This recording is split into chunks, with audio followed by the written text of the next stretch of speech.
Mais do que uma estatística fria, o desemprego é uma força silenciosa que atravessa a vida das pessoas como uma maré que chega sem aviso.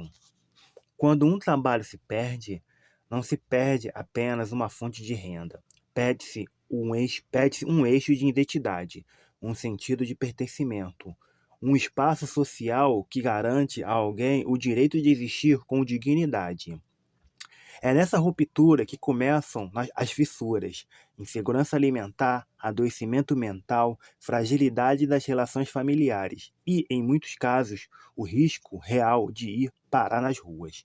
Em 2024, o Brasil até esboçou sinais de recuperação econômica, mas, por trás das manchetes otimistas, a face oculta do desemprego segue firme, nas margens, nos becos, nos rostos de quem ficou esquecido, homens e mulheres que, depois de meses tentando se recolocar, viram um tempo corroer a esperança. Jovens que nunca tiveram a chance de entrar no mercado formal.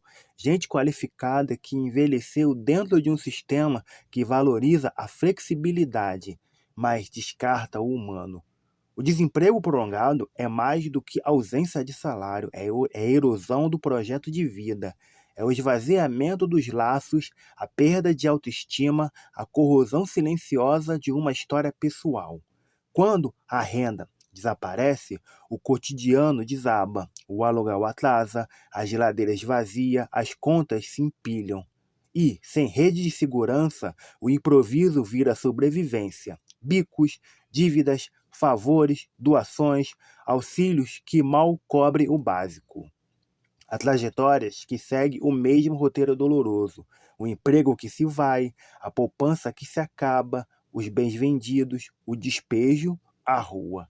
Nenhum desses passos é decisão voluntária. São empurrões de um sistema que não oferece rede firme para segurar quem está caindo.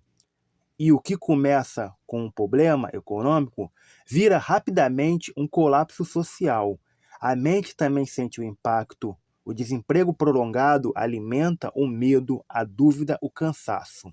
A identidade profissional dá lugar à sensação de inutilidade.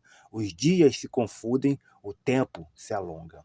E quando o psicológico adoece, quando ansiedade, depressão ou desesperança tomam conta, o ciclo se fecha, a pessoa perde a força para reagir, o foco para procurar, a energia para continuar.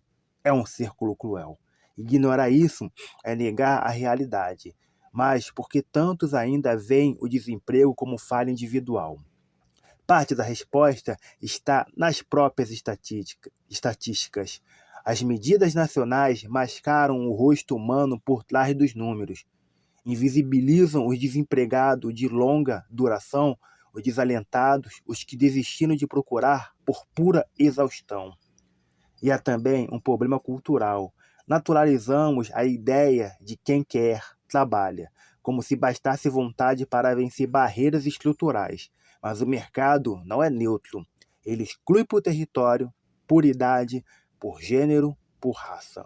Quem mora longe dos centros urbanos, por exemplo, enfrenta transporte precário, falta de rede de contatos, poucas oportunidades locais. E isso o mercado formal simplesmente ignora. As políticas públicas de emprego, na maioria das vezes, reagem tarde, são genéricas, repetitivas, desconectadas do território. Programas de capacitação que não conversam com a realidade local, cursos que não dialogam com as novas demandas produtivas, incentivos que se perdem em burocracia. Enquanto isso, o desemprego prolongado segue crescendo nas sombras, corroendo as bases sociais. Para enfrentar esse espiral, é preciso mudar a lógica. O desemprego não é culpa de quem está sem trabalho, mas sinal de um sistema que precisa de ajuste. Mecanismos de rendas de transição, requalificação contínua, empregos públicos de inserção e apoio psicológico integrado. Tudo isso precisa ser pensado a partir do território, do chão real onde as pessoas vivem. Imagine consórcios locais entre prefeituras, universidades, empresas e organizações sociais, mapeando o desemprego invisível, identificando potenciais, criando trajetórias personalizadas de reinserção. Imagine vouchers de transportes para entrevistas, microcréditos simples para quem quer empreender, ou espaços comunitários transformados em polos produtivos nos bairros periféricos. Essas ações não são utopia, são medidas concretas que unem economia e dignidade, porque não se trata só de criar postos de trabalho, mas de reconstruir o sentimento de pertencimento. O desempregado não é um número perdido nas planilhas, é alguém que carrega uma história, um talento, uma biografia em pausa. Aliás, se essa reflexão faz sentido para você, curta o vídeo, compartilha e se inscreve no canal. Isso ajuda a fazer esse debate chegar a mais pessoas e fortalece o tipo de conteúdo que questiona, informa e propõe soluções.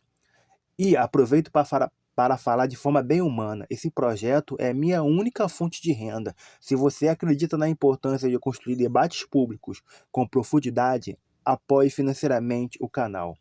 Cada contribuição, mesmo pequena, faz diferença real. Mantém esse espaço vivo, independente e comprometido com o bem comum. Voltar a ver o desemprego como questão pública é voltar a enxergar o humano dentro da política. A reconstrução passa por políticas inteligentes, sim, mas também por empatia social. Cada pessoa recolocada é uma história reescrita, uma família que volta a respirar, uma cidade que se reequilibra. Enquanto ainda há tempo, é urgente repensar o desemprego não como ponto final, mas como um ponto de partida. Um chamado para políticas que não apenas gerem trabalho, mas regenerem vidas. E se você chegou até aqui, comenta a palavra-chave desemprego. Até o próximo vídeo.